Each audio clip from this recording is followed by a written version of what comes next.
Good afternoon, everyone. Thank you for joining us for today's PCCS emPower Hour. This week, we're here to talk about disability pride, where we've come from, where we're going, a discussion on the history of disability rights, which happens to be taking place on the same week that the Disability Pride Parade would have been taking place. So with us today is, as always, Kevin Roman,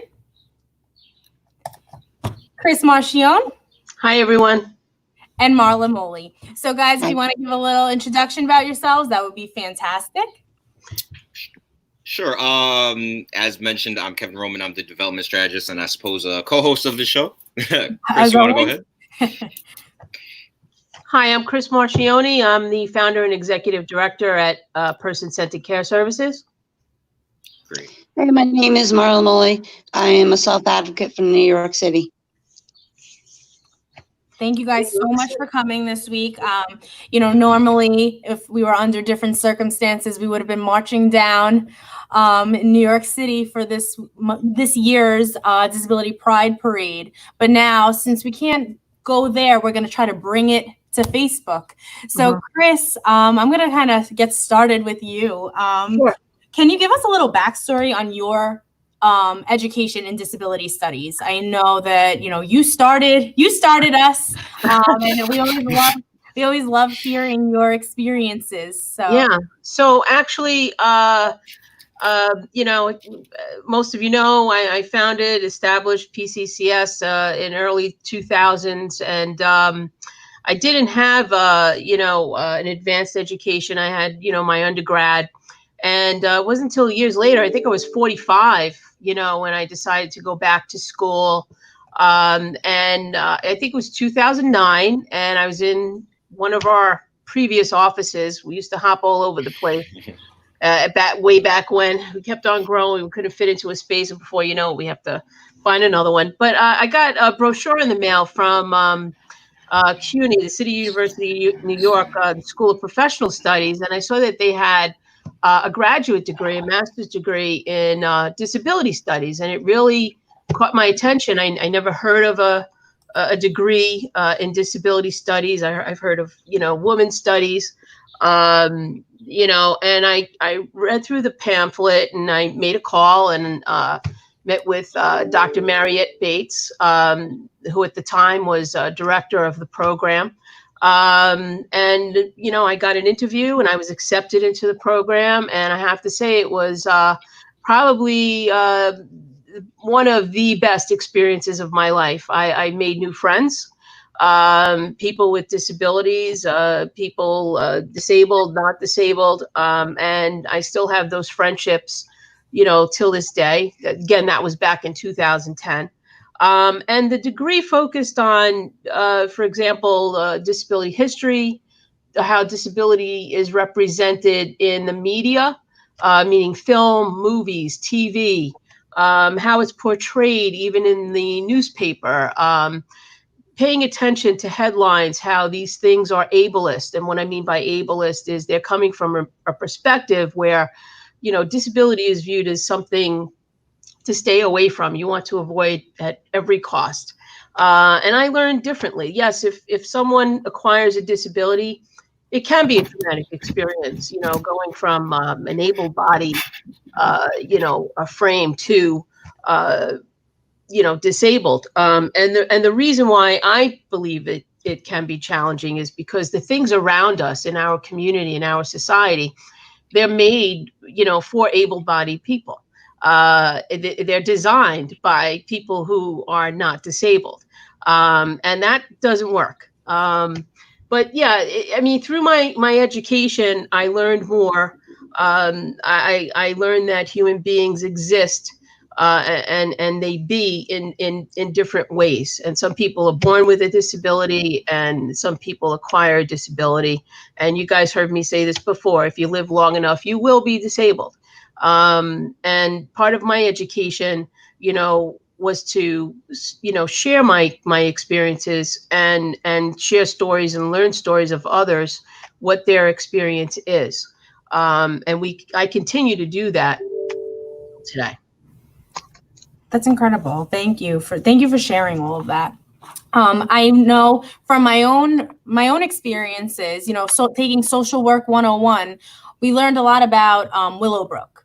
Mm-hmm. So, Chris, I do want to kind of touch on Willowbrook with you, and I want to. What can you tell us about Willowbrook? Why do you think it's still such a cornerstone in disability studies today? So when you say Willowbrook, you're referring to the Willowbrook State School, which was a school here on Staten Island.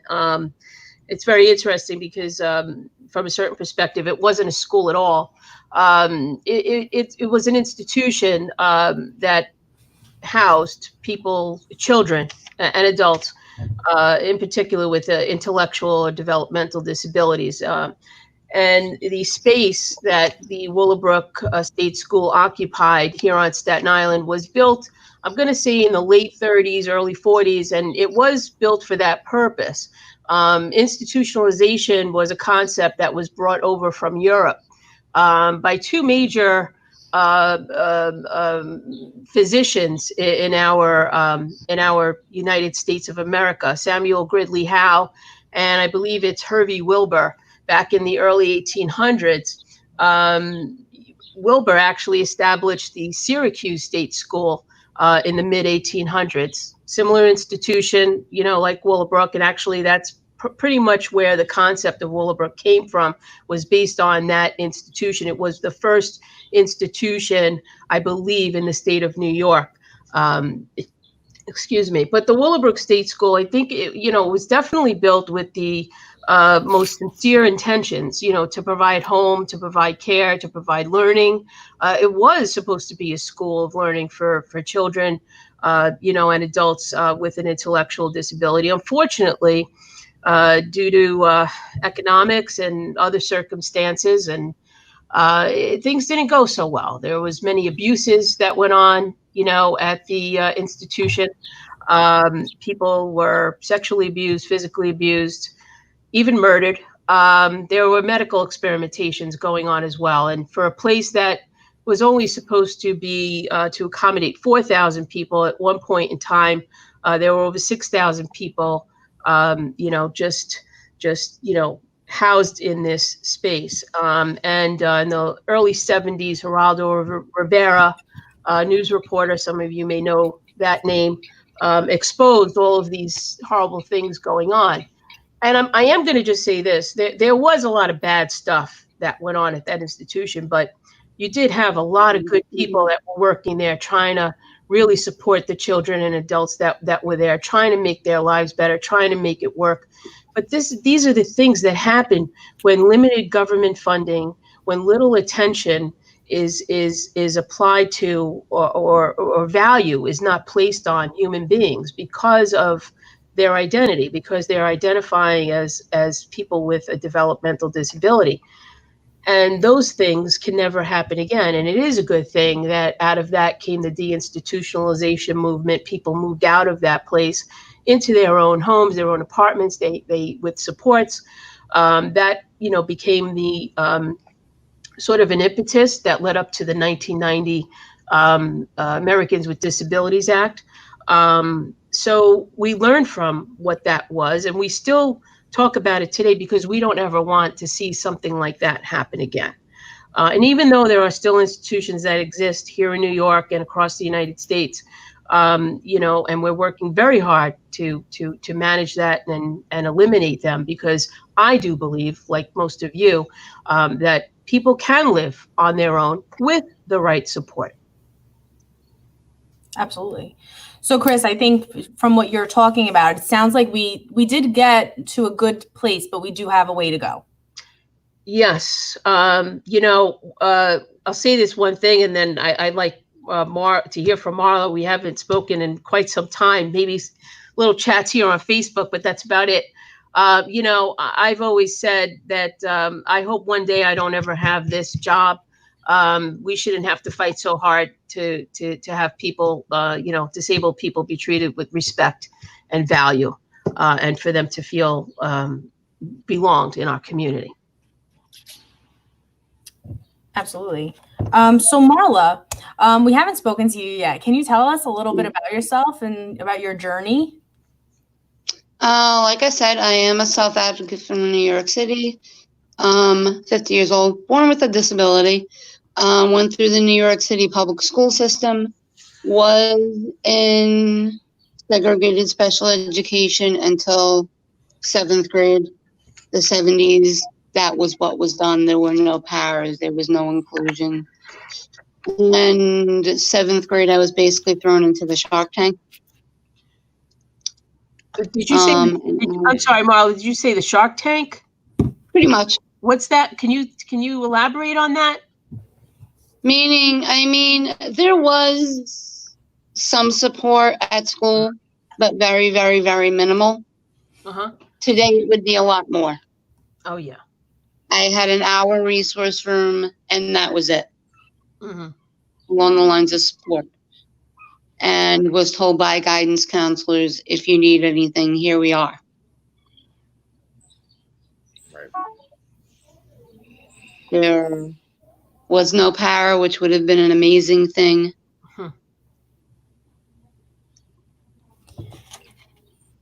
And that was basically my education through high school. High school, I had a couple of teachers that approached and said, if you need anything, come to me. But for the most part, an hour of resource room.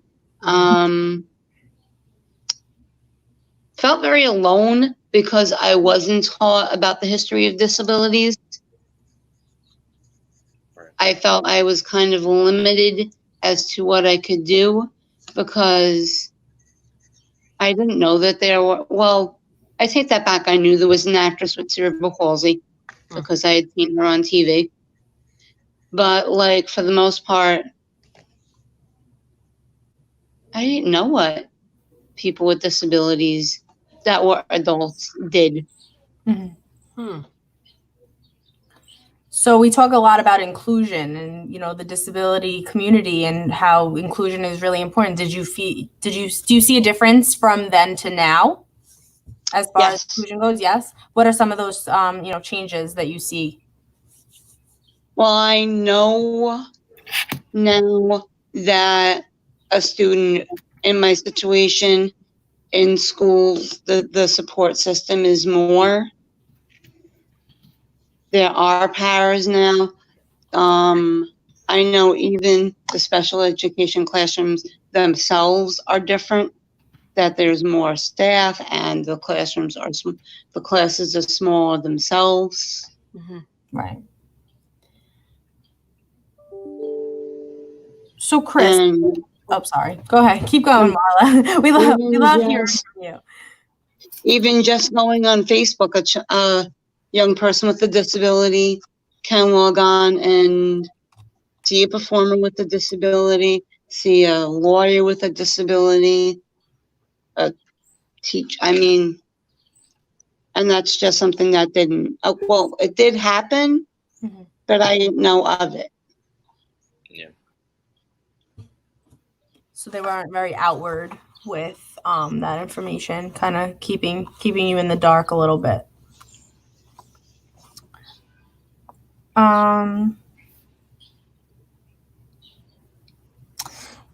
Chris, I'm going to come back to you. Can you talk a little bit about the Americans with Disabilities Act? So this year happens to be the 30-year anniversary. So can you tell us a little bit about that? And we hear the ADA, and we're trying to get away from acronyms. So the Americans with Disabilities Act. Can you tell us a little bit about the history and its impact today?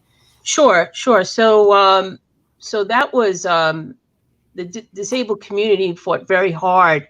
The disability rights movement probably sparked around the late 60s and heavily, continued throughout the 70s. You had disabled activists, Judith Heumann and Ed Roberts. Ed Roberts, who's considered the father of the disability rights movement.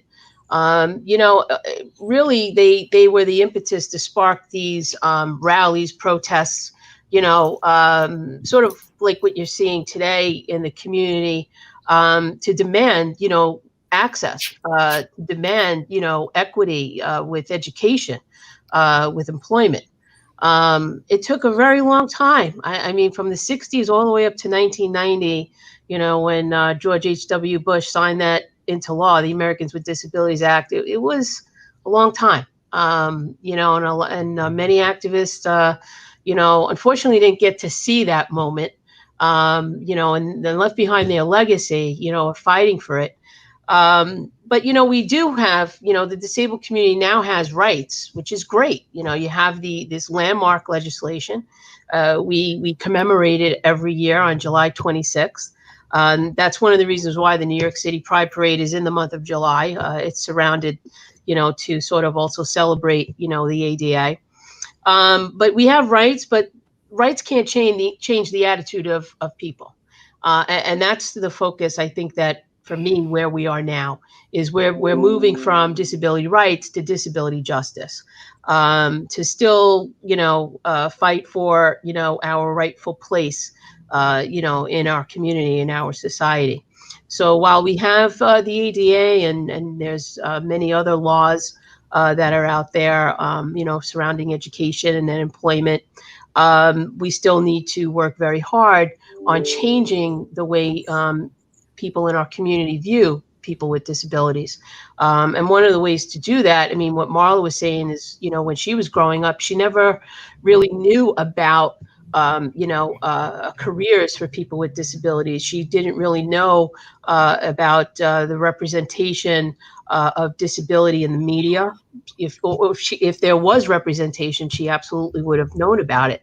Back then, Marla, in the 70s, I think I know which disabled actor you're referring to. I can't remember her last name, but I think her first name is Jerry, from the show Family Ties. Am I right? Yeah, I remember that show. It was not Family Ties. What was it? It was the one about school. Yeah, I can't remember the name of the show. I think Family Ties was another show that I'm thinking about.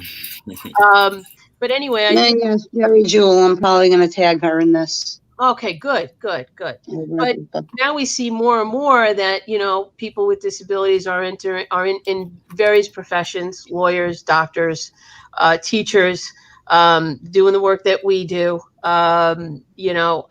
educators.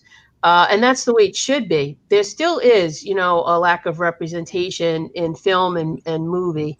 And there's a bit of controversy about that. The way you have able-bodied actors portraying, a disabled person. It shouldn't be that way. That's why we still have a lot more work to do. But yeah, that's interesting. Now I'm going to be stuck on the name of that TV show. I'm going to have to Google it. Jerry Jewell. Yeah. Jerry Jewell. I do want to add that I think it's so important that when we talk about the Americans with Disabilities Act and all of the work that has been done, that we really take a moment to look at the time frame of things. This is when you had mentioned the concept of institutionalization coming from Europe was, it sounds so long ago, like 1800s and early 1900s and everything sounds, yes, obviously it's a long way before, but when we talk about the Americans with Disabilities Act, that's 30 years. Yeah. That's a time that I remember 1990 vividly. This isn't something that we look at and it's so long ago and we're like, thank God we've come so far. We still have so much work to still do. It shouldn't be that we think of one disabled actor and we know kind of who it is right off the bat. Oh, that disabled actor from the 70s. You know who it is off the bat.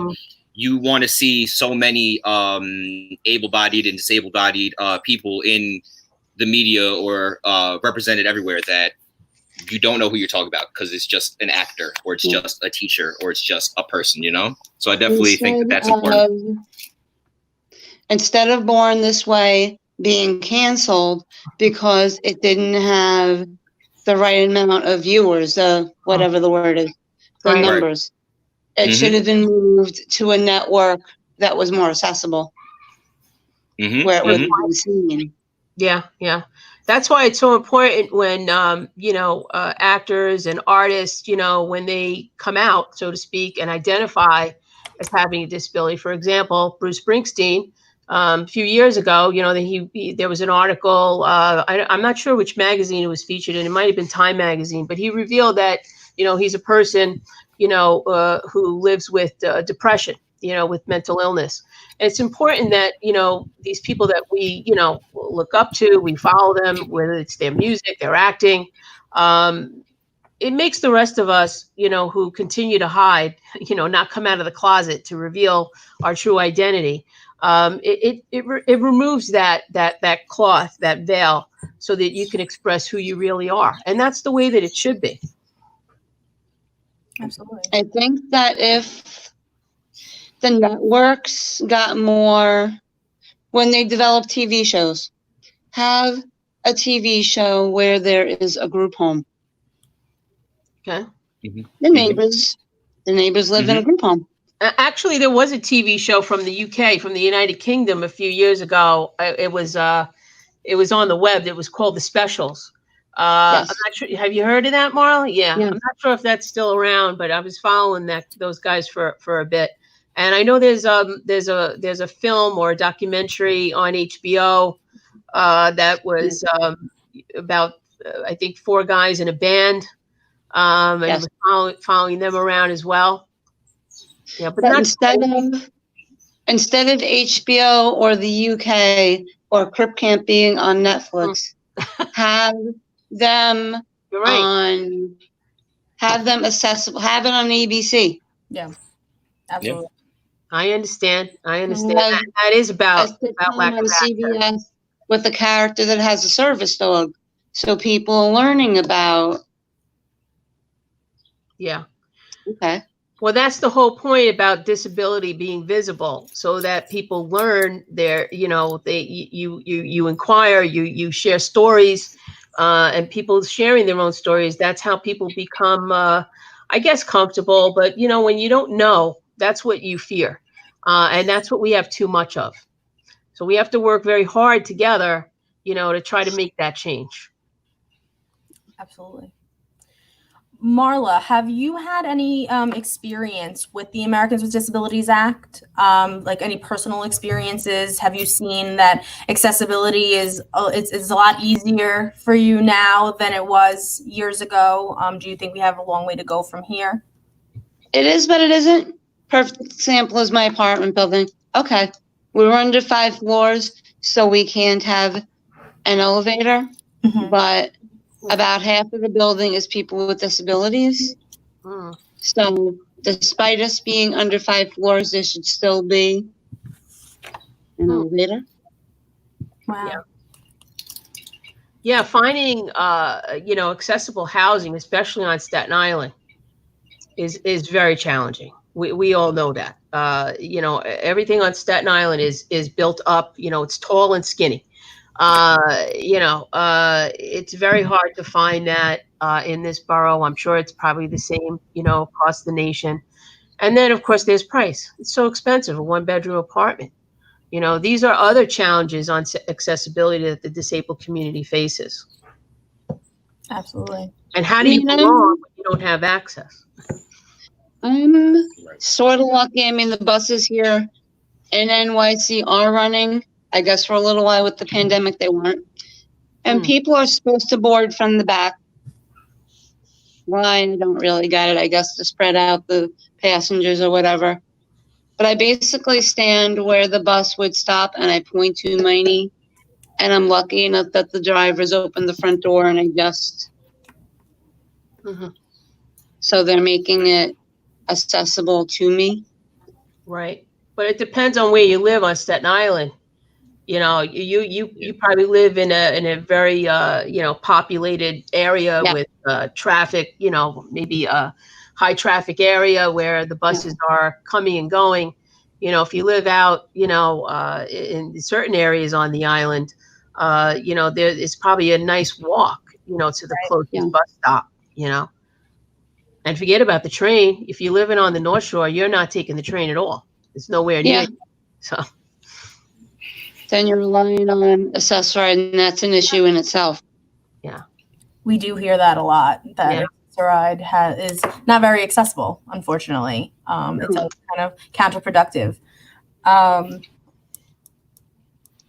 So I'm going to kind of keep this as an open-ended question. What do both of you think about the Disability Pride Parade? Do you think that it provides enough pride, enough information for the public about disabilities? Does it get enough promotion? Do people know about it as much as you think they should?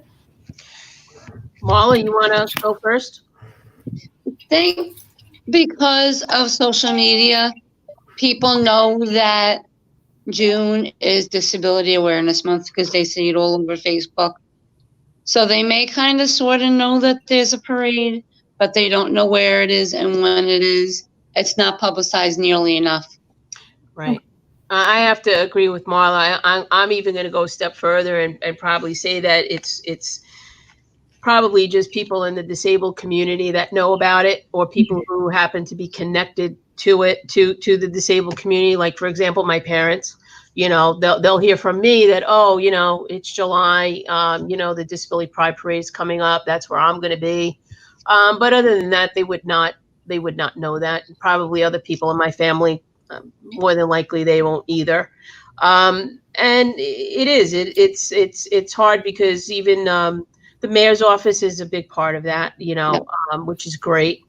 But do we see most of it on in the media? New York One will report on it, that's for sure.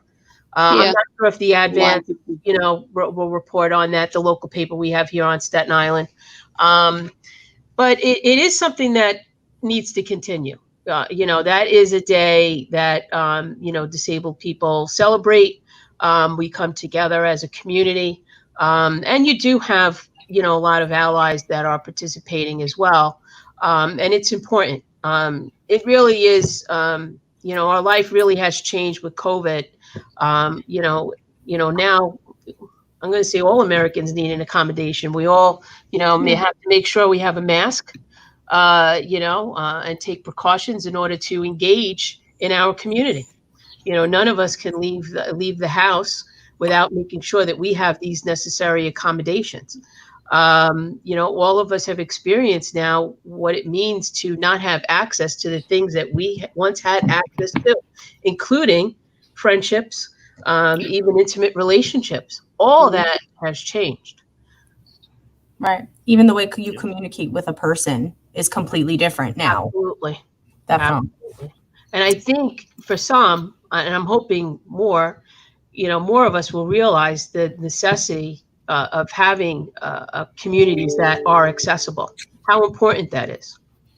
Absolutely. We need to make it happen back to the parade. Make it happen that next year, that there will be a parade next year where people will march and people will celebrate, that we get the people who were the trailblazers and getting Section 504 passed as part of the parade next year. Can you? I'm sorry. Go ahead, Marla. Yeah, go. That there be a float where they will be. That should have been this year, with it being the 30th of the ADA, but. Yeah.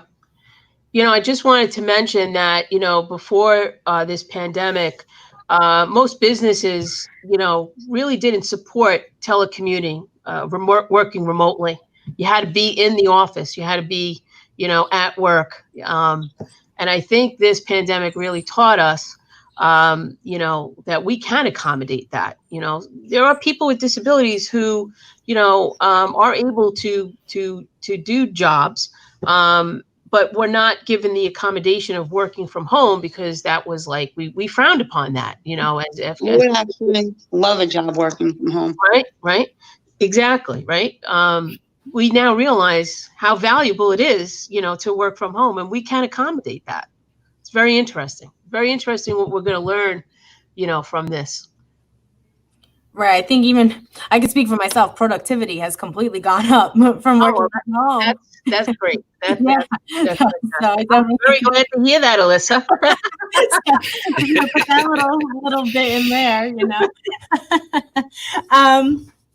So Marla, question for you. What do you want to see more for your community? What do you want from us? What do you want to see? What do you want to see from your allies? Where do you want to go from here? Being that you are so involved in the community, I do know that you work as well. Maybe not right now due to the pandemic, but what are the things that you want to see, from us? I want to see people with disabilities in jobs that they enjoy. Can you talk a little bit about your job? A job and people saying, oh, this is a wonderful job. This is a $15 an hour job. This is the union job. If the person isn't happy, then it's not the job for them. Why do you think people aren't happy, with their jobs? What's going on there? Can you give a little bit more insight into that? Well, if it's a job that the person doesn't enjoy. So are you implying, like anyone else? Yeah, are you implying that they're not able to get the job that they want, so they settle for something? Exactly. Yeah, that happens way too often, doesn't it? Mm-hmm. Yeah. Like I said, I think with COVID, I think we've learned that we can make accommodations happen. They are happening. I'm really wondering if we'll see the employment rates for people with disabilities increase, and see different industries now being more open to this different way of working, because it can work. From what I understand, we even have colleagues that are working at midnight because it just works for them. They're able to be productive at any time now. Because it is also, working from home, a lot of people think, oh, it's great, I'm working from home, it's great. But sometimes, there's challenges there too. If you have children, your partner works as well. So now you're doing remote schoolwork with your child or your children, but you also have a Zoom meeting at 10 a.m., and you're cooking breakfast at the same time. And the doorbell's ringing because you're getting a food delivery. So it is very challenging, but that's why I am hearing that some of our colleagues, they're like, you know what, I'll just take care of the stuff that I have to take care of during the day, help my kids with the schoolwork, answer the door for the food delivery person, put my groceries away, cook dinner, and then I'll get on work, at 9 p.m. because I can work from 9 p.m. till whenever, and do what I have to do. And it just works for them. Yeah, absolutely. There you go, transformation out of devastation. Mm-hmm. Mm-hmm. That's quite a silver lining. I like that. That should be like the tagline now moving forward. This is Chris, where do you see the disability community going forward? Like disability rights, where do you see us going forward? Yeah, to me, it's all about, equity, belonging, and justice. We've been there with, like I said, the ADA. We've covered the rights, of people with disabilities. They have rights. We have to change attitudes. We have to learn and accept that disability is a way of life, and there are ways of existing because people do exist and they are productive. Being disabled. So that's where I feel that our work is, my work is in that aspect, and having these conversations, which can be uncomfortable to me. I enjoy them. Alexa and I just got off a conversation with a couple of new people that we met to talk about things like this. So talk about disability justice and what can we do? How can we collaborate to bring people together in the community, to learn how human beings exist in different ways. That's great. Sorry, we lost Kevin there for a second. I got a little distracted. I felt like this was like a video game, and I just went to the next level. I got very distracted. We lost someone, and they just came back. Okay. So, Chris, where do you see PCCS What do you see PCCS doing to support the progression of disability rights? Well, I think you guys created this emPower Hour, so that's part of it. I think continuing our Disability Ally Initiative. I think having discussions, with Marla. I hope you participate more. Yes. And also contribute to our Disability Ally Initiative, because we're in the process of transforming that. Things evolve, people evolve, and things evolve, our society evolves, and it's a way of life. And even through this pandemic, I know I keep bringing it up, throughout this conversation, but I think it's important. There is evolution happening, even though we're facing these tough, challenging times.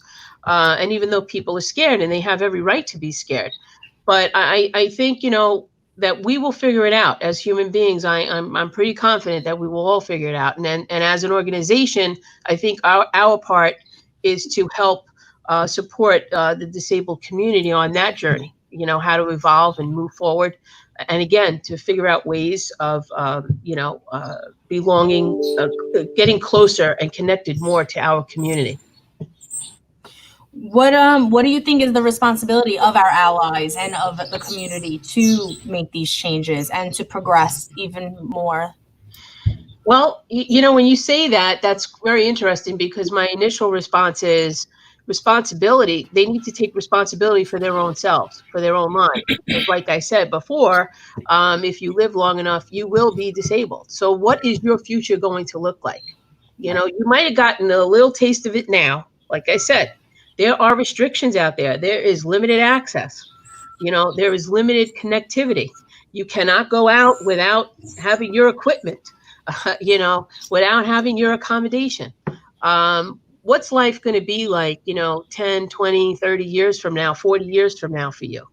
What type of community, what type of society do you want to live in? So I think the responsibility is that we have to take care of ourselves and figure out how and what our future will look like. I definitely bring up that comment of the longer you live, at some point you will be disabled in casual conversation a lot, because it's really relevant. I think that in certain societies, we kind of see being old as like something we don't want to do. Oh, we want to be young forever. And I wonder if part of that is because we see how difficult it is for somebody with a disability to get around, Do we want to be old, and the idea that we have that we'll have to have a walker and we'll have trouble getting certain places? And the real question we have to ask ourselves is not, how do we stay young or how do we stay away from getting old, but more so, like you were saying, what does our society look like when we are older, when we inevitably do have some sort of disability? And we really need to make that kind of change now to kind of accommodate that in the future. Definitely. Definitely. Marla, I had met you a couple months back, pre-pandemic, at the Geraldo Rivera cohort, where we were talking about employment and we were talking about your story. Can you tell me a little bit about your involvement with the Geraldo Rivera Fund? Well, that night was my involvement. You want to talk about it? Pretend that we weren't there and tell us about it a little bit. I met with a group of, I think they were all college students at my table. We discussed basically my education, a little bit about what young people with disabilities deal with in school now. We did go into Section 504 a little bit. Marla, could you just briefly explain what Section 504 is? There might be some people who don't know what it is. My best to. It is, I believe it's called the Rehabilitation Act. Rehabilitation Act, Section 504, 19, I think 72. It was passed out in Berkeley by a group of young self-advocates, well, at the time younger, now in their 70s. And they actually did a sit-in in wheelchairs and walkers and such that lasted, I don't know how many days. I want to But say it was around 22 or 23 days. yes, Yeah, something like that. and they performed a sit-in until what they felt was important was met. And from that farther on came the ADA. It's kind of the grandfather of the ADA, I guess.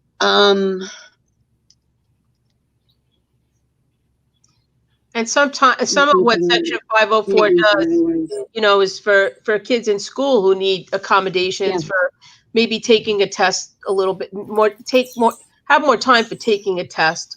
So things like that. Test came from 504. Resource room came from 504.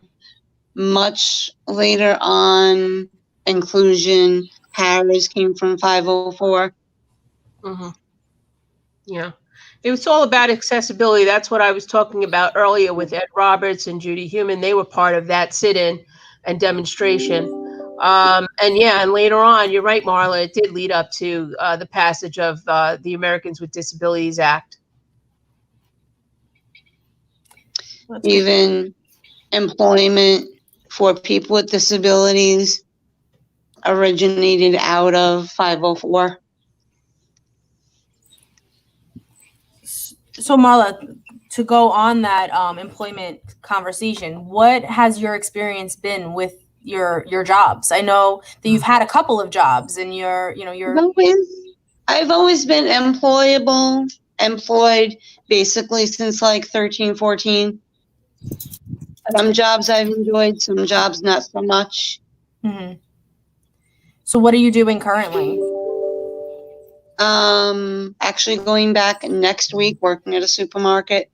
Great. What do you do? Very thankful that they held the job. Yeah. For as long as they did. Yeah. Yeah, we hear a lot of horror stories, unfortunately, that people are, losing their jobs every day. So that's awesome that, they kept you, and that's awesome. What are some things that you do on a typical day at work? At the supermarket? Mostly bagging. Well, I don't know if it's going to change now. Coming back from the pandemic, it may change. I don't know. Mostly bagging groceries, a little bit of putting shop back away. Occasionally collecting donations, monetary donations for the community, which I love, but I don't get to do that often enough. We have to change that. But I just have to chime in here because I have to give you guys a little bit of a backstory of how Marla and I pretty much met.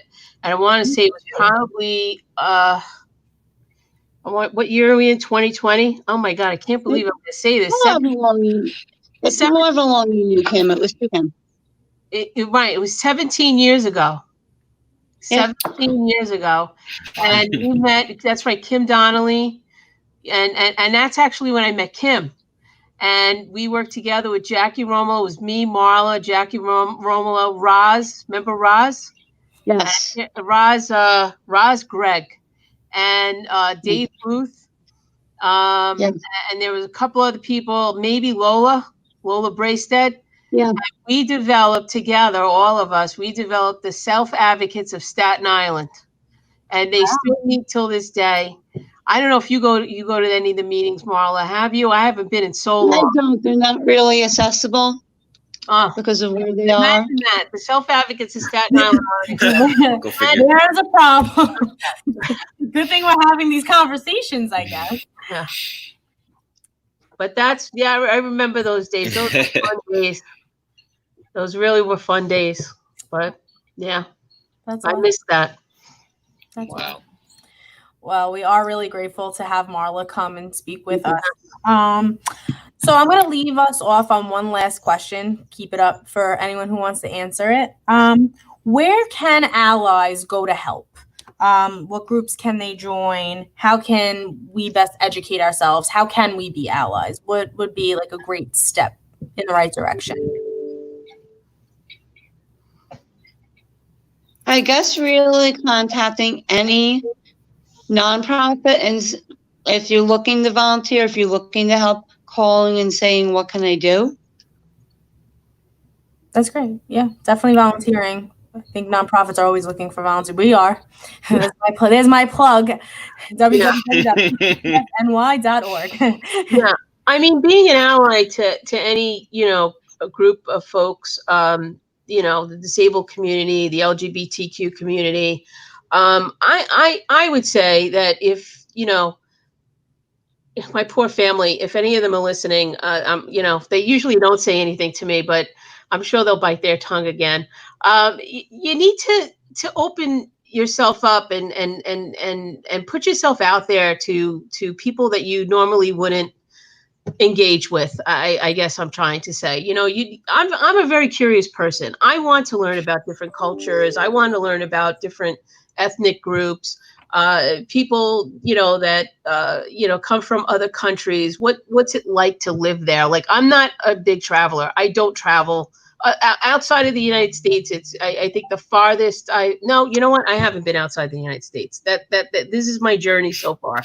But I am very curious, the foods of different cultures, the practices, the beliefs, and same thing with the disabled culture. I'm curious to know what the life experience is of people with a disability. What does it mean?